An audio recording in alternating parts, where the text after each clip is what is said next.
सामाजिक कार्यकर्त्यांवर महिलेसोबत गैरवर्तनचा आरोप, मात्र सामाजिक कार्यकर्त्यांनी सर्व आरोप फेटाळले। कल्याणमध्ये एका महिलेने 2 सामाजिक कार्यकर्त्यांविरोधात मारहाण आणि गैरवर्तनाचे गंभीर आरोप केल्याने खळबळ उडाली आहे। या प्रकरणी खडकपाडा पोलीस ठाण्यात गुन्हा दाखल करण्यात आला असून पोलीस अधिक तपास करत आहेत।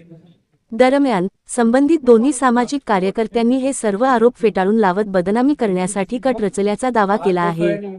या प्रकरणी खडकपाडा पोलीस ठाण्यात गुन्हा दाखल करण्यात आला असून पोलीस विविध अंगांनी तपास करत आहेत। काय प्रकार घडला तुमच्याबरोबर? पहिल्यापासून अलका जाधव यांचा फोन आला माझ्या मुलीला। ते बोलले की बंधनचा सर आलाय आणि तिथं सुजित जाधव, संकेत शिंदे आतमध्ये होते रूम मध्ये। मग त्यांनी मला मारहाण चालू केली। ते बोलले की आमच्या भाऊजीशी तुझा संबंध आहे। माझा आणि त्यांचा काही संबंध नसताना त्यांनी मला घरात 4 तास टांगून ठेवले आणि नंतर मारायला चालू केले।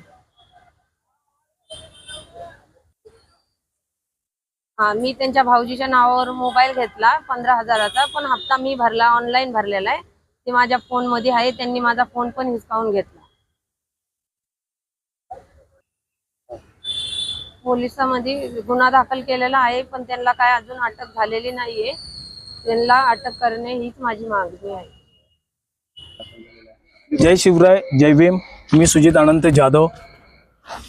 30 तारखेला जो गुन्हा दाखल झालेला आहे माझ्यावरती, ज्या महिलेने जो गुन्हा दाखल केलेला आहे तो संपूर्ण खोटा आहे। जो 30 तारखेला गुन्हा दाखल झालेला आहे खडकपाडा पोलीस ठाण्यात, एका महिलेने खोट्या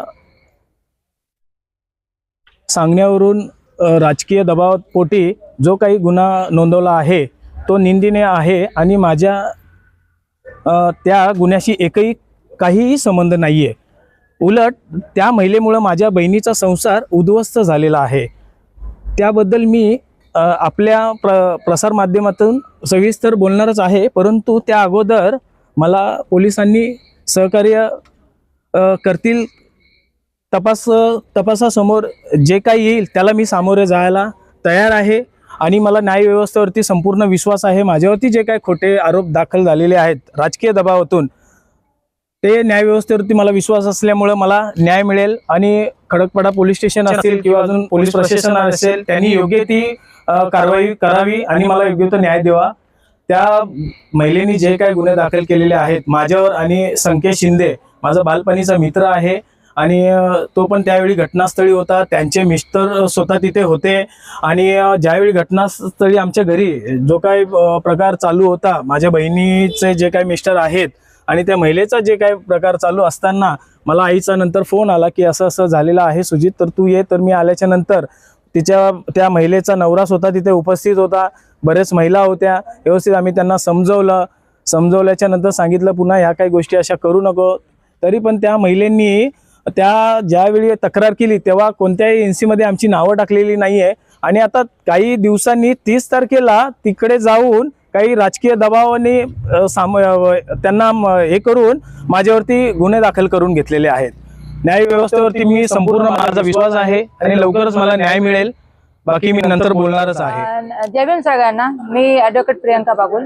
ते सुजित दादा जे जाधव आहेत ते अगदी निर्दोष आहे आणि ते एक सामाजिक कार्यकर्ते असल्यामुळे त्यांना ह्या सगळ्या गोष्टी त्यांच्यावर जे आहेत, जे आरोप लावले ते अगदी चुकीचे आहेत। इलिगेशन जे लावलेले ते चुकीचे आहेत।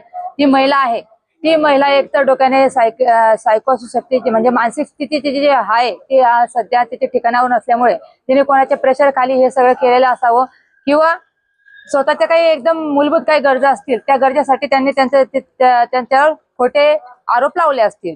तर त्यांचे पती तर आता इथे समोर आहेत, माझ्या शेजारी उभे आहेत। त्यांनी मला स्वतः सिद्ध करून दिलेले, त्यांनी स्वतः सांगितलंय की ज्या रोजी 15 तारखेला त्यांच्या पत्नीला सुजात दादा आणि ते संकेत दादा जाधव यांनी मारहाण काही केलेली नाहीये। यांच्या समोरची घटना आहे। ते नव्हतेच तिथे घटनास्थळी, ते नव्हते तिथे। 15 जूनला जे घटनास्थळी नव्हते, ते दुपारी घटना झाली 3 वाजता, तर त्या घटनास्थळी ते नव्हते। हे जे एलिगेशन लावलेले ते अगदी चुकीचे